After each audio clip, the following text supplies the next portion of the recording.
Oh, hello there, baby. Aren't you a cutie? Well, I know that you may look like a baby and you may fly like a baby, but you are, in fact, a corporate slave for us here in Cupid Corp. And I just wanted to, as the resident therapist here, I wanted to um, offer my services to you. I offer to every Cupid here, every person that takes on the moniker of Cupid and goes around and sort of makes people fall in love and, against their will and perhaps in a horrifying manner. But I do think that it might be helpful to have a little bit of therapy just so that you have a better idea as to what love actually supposed to look like and what love is not supposed to look like. Yes, this is mandatory. You can't skip it. They did hire me specifically for this, and I think that they want the money's worth, their money's worth specifically. So, it's not something that you can really, this could have been an email, but it's not going to be an email. So, let's just go ahead. This is, of course, a one-on-one sort of therapy session.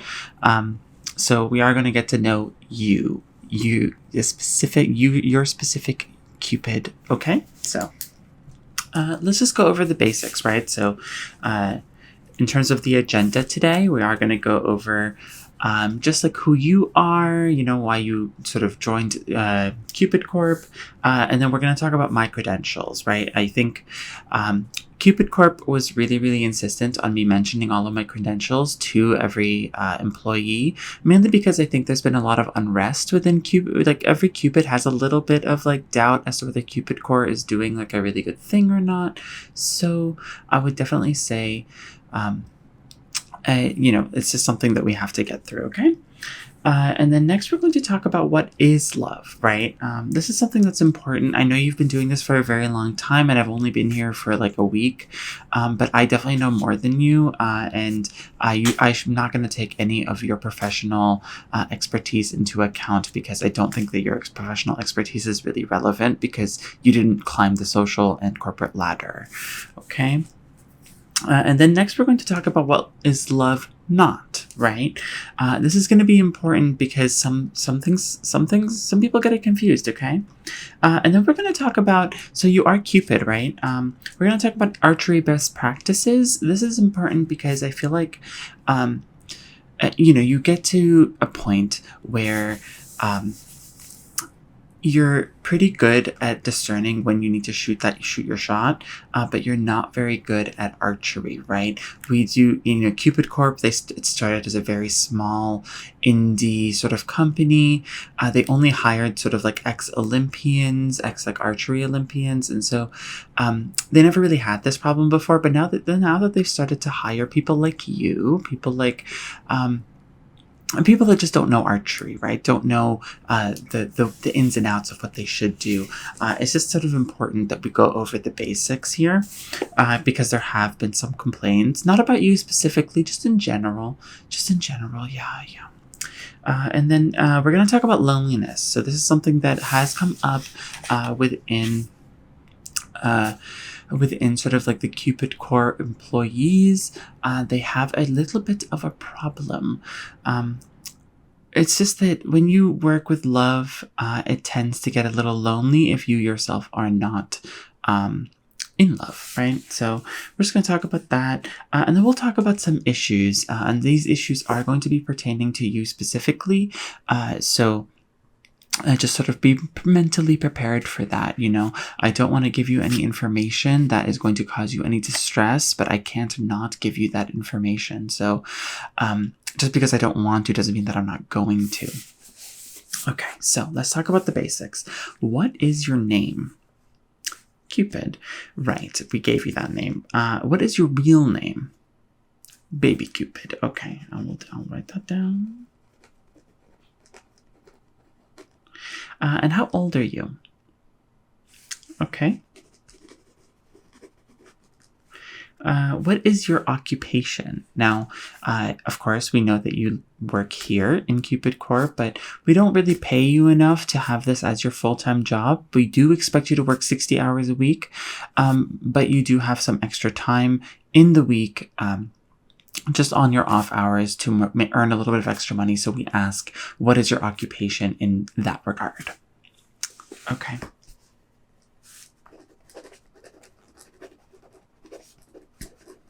Okay. Now, can you tell me what your Cupid ID is? Your ID number, yeah. And this is going to be important for us, just because I need to look you up at our database, just to sort of understand exactly who you are. Okay, that is simple enough. Yeah, that's a good number. So why did you start Cupidry? I think that this is a really important question. This is a question that I added, really. It's not everybody needs to be Cupid, right? And I think that the transformation from sort of like a regular person into sort of baby Cupid, it does sort of end up being a little bit horrific. You are sort of reverting into sort of baby form, but with all of your sort of mental faculty still intact. So how was that, like, what has pushed you to take on that burden? Okay. I feel like that's very noble of you. Yeah, I mean, like, I've talked to a lot of people that have done it for very selfish reasons. And, we do reward people who are a little bit more selfish here at Cupid Core, so just keep that in mind. Okay. Now, can you tell me your skincare routine? Because I'm looking at you and you look very youthful, especially as a sort of baby. So if you could tell me your skincare routine. This is just data collection, mainly so that when we do hire more people, we can ask them about sort of their skincare routines and what we can recommend to them. Yeah. Okay, so you wash and you... Okay, that's important to know. We also don't like it when our Cupids are stinky. There's sort of there's nothing worse than a stinky Cupid. You know that. Okay. All right, now this is just a little bit of information about you. Can you tell me a little bit about your family life beforehand?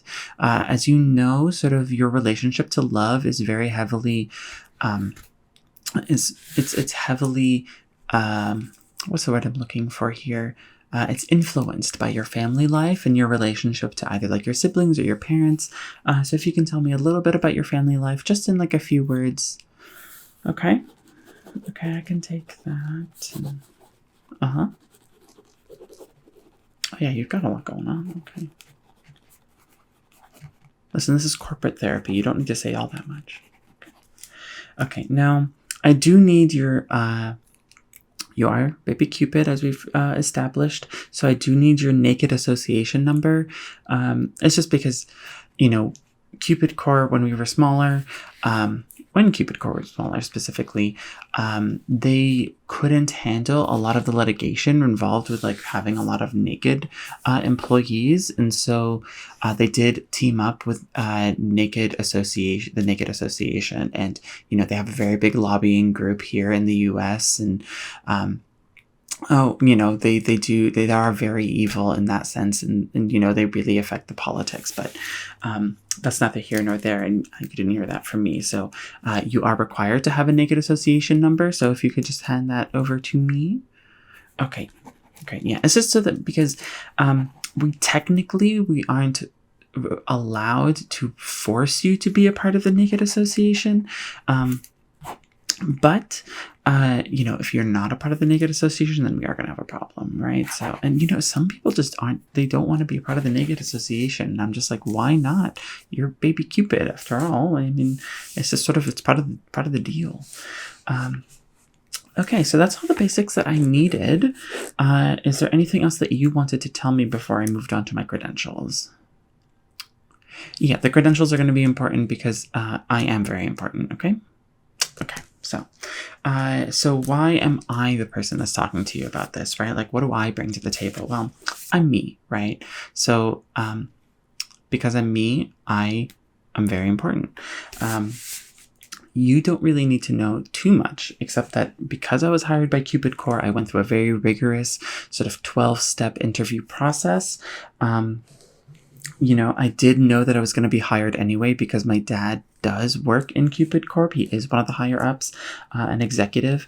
So I would say that like it wasn't too bad going through the 12 interviews. It did take about 6 months, but through the 6 months, I was getting compensated by my father. So I really didn't have a need to sort of like pay rent or have money for food or anything. So in that way, I would say that I was incredibly I was incredibly lucky, but you know what? I wouldn't say that I was privileged. Definitely not. I was, in fact, I think I had to work more, right? Because they already had preconceived notions about me, and I had to excel and beat those expectations, right?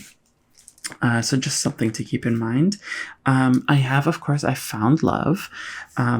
It's very funny because I found love in sort of a hopeless place.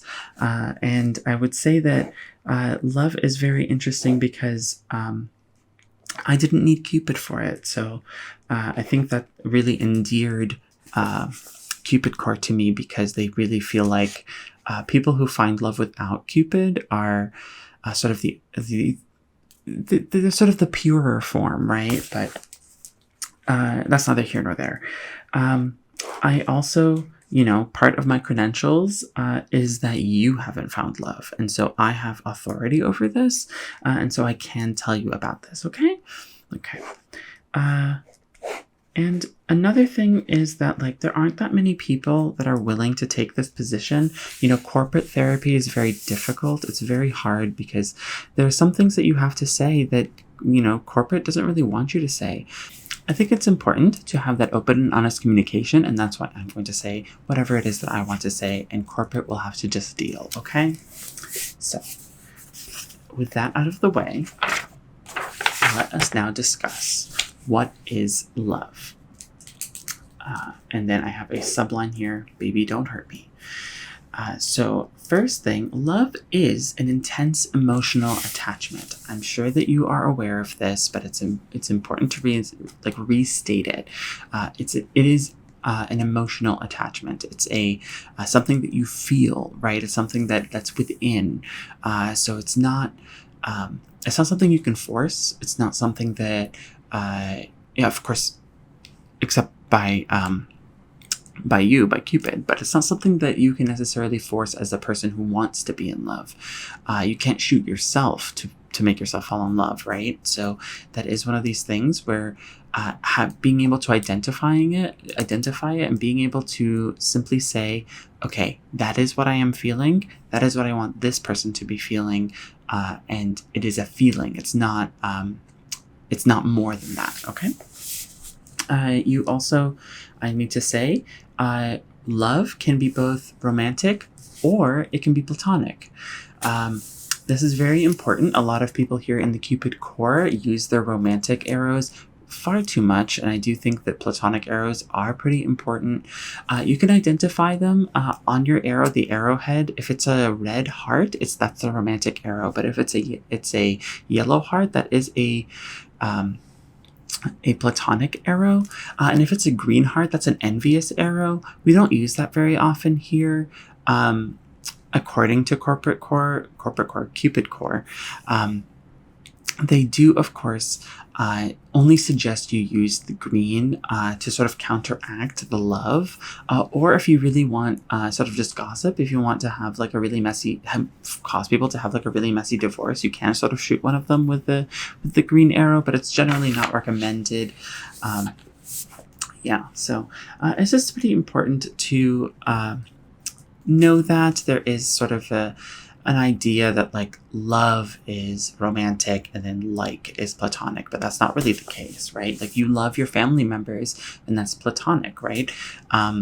You don't necessarily have to love your family members. That's another thing. Love is whatever you want it to be in terms of feelings towards another person. It doesn't have to be romantic. It can just be platonic, and it's not lesser. Another thing that we need to mention is that sex is optional, even if it is romantic. So you see that little keychain that you have, see right there?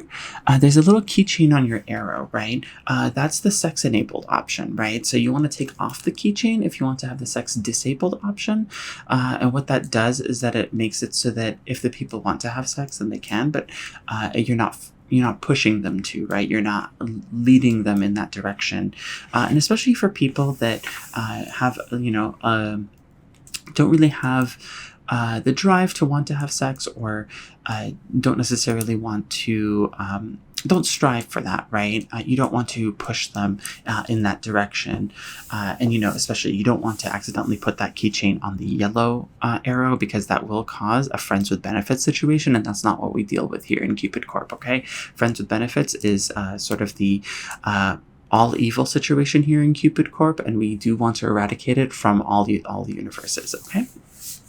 So, and next, I know that based off of your ID number, I do know that you particularly have a problem with this. I see that you have shot way more romantic arrows than platonic arrows. Those platonic arrows are always available for you, so you really want to be careful about not shooting the romantic arrows unless you know for a fact that these will be a good pair romantically, right?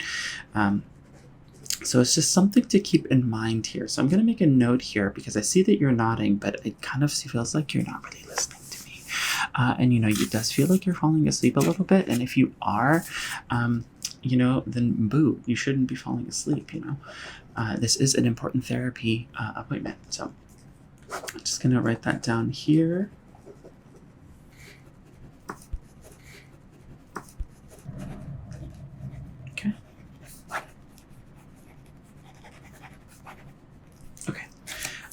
Next, we're going to talk about what is love not, right? I need you to pay attention to this.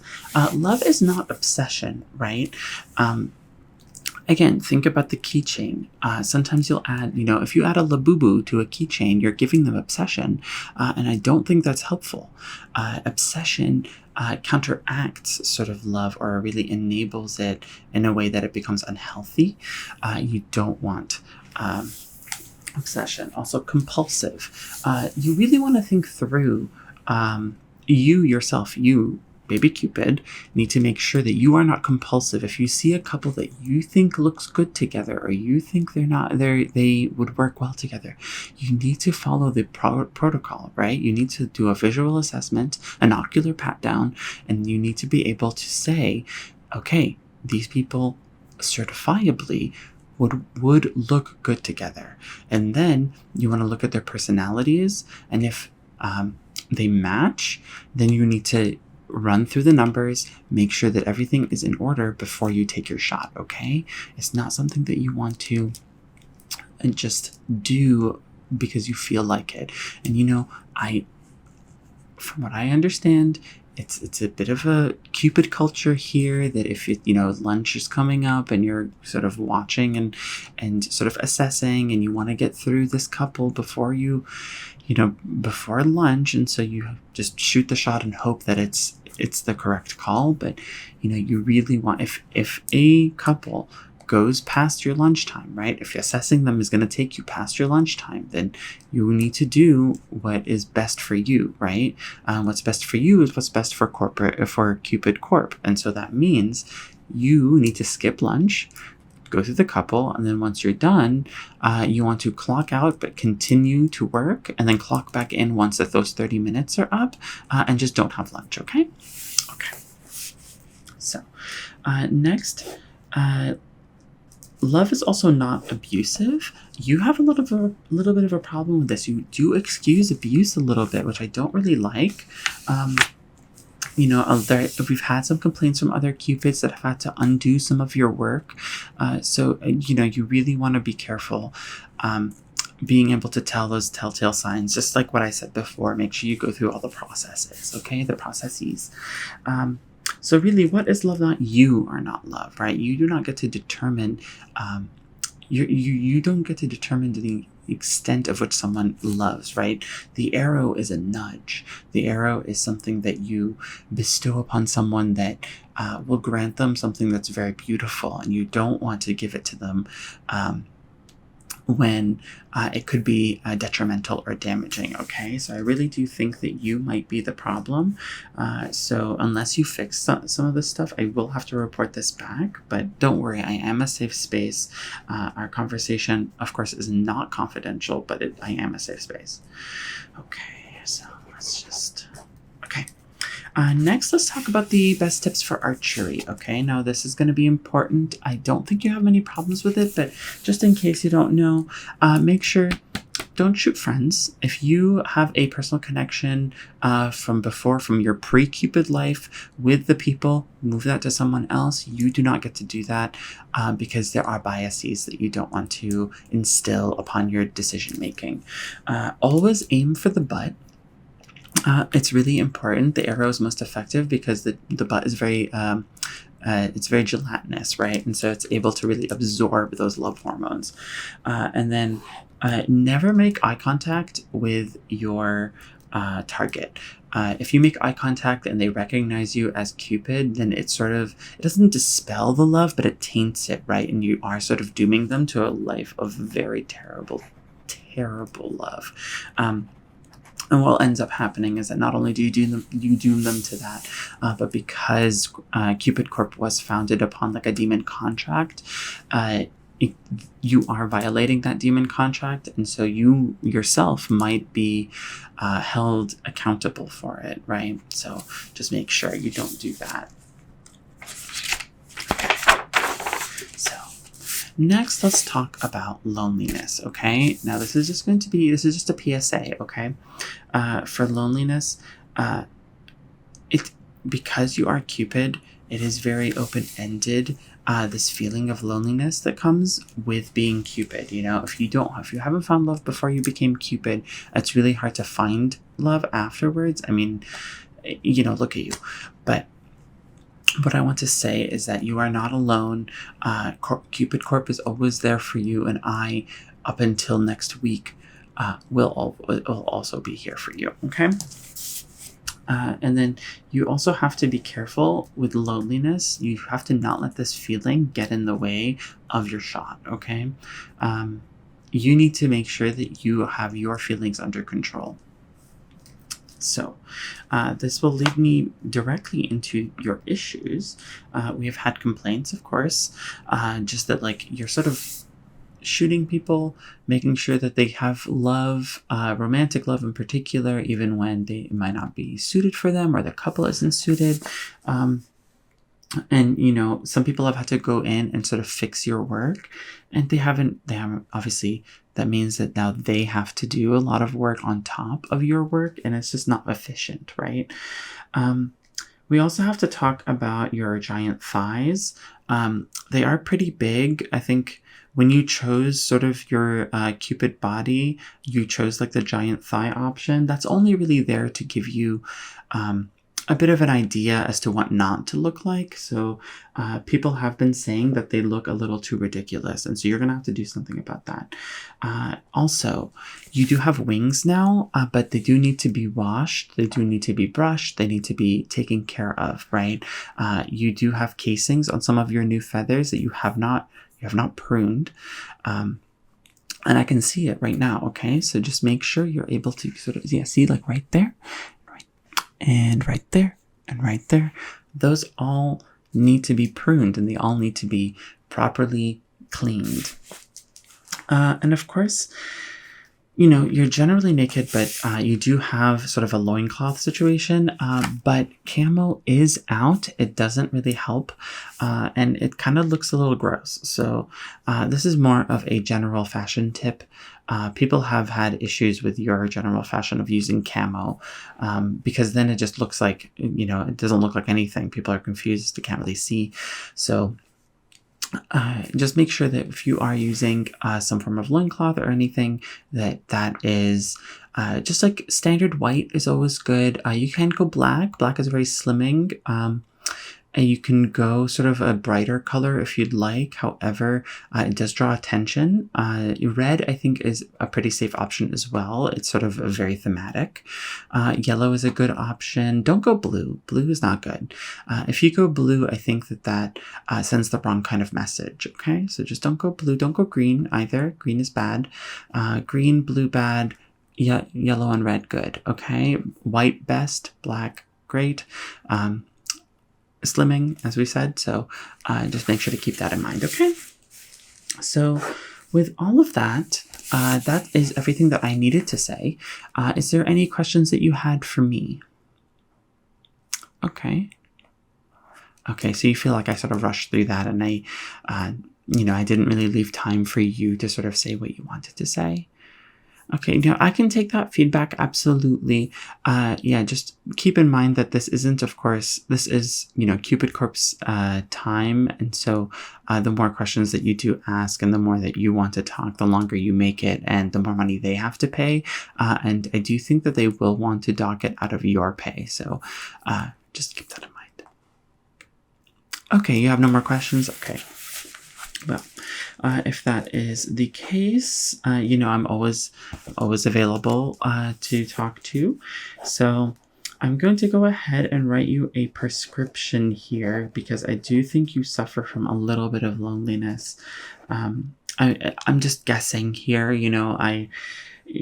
like I said, the way I got this job, I didn't actually go to school for this, so don't, but I will write this prescription, and I'll hand it over to you. You can go ahead and go to the Cupid Corp pharmacy. They will be able to handle that for you. Of course, you are going to have to go to one of the furthest ones away from you or from where you live. So it is going to be a few-hour drive at the very least. But I'm sure you'll be able to handle it with the so many hours of you not working. Okay? Okay. I hope you had a really great time. I feel like we really established a connection here. So you have a wonderful day, okay? All right then. Bye-bye.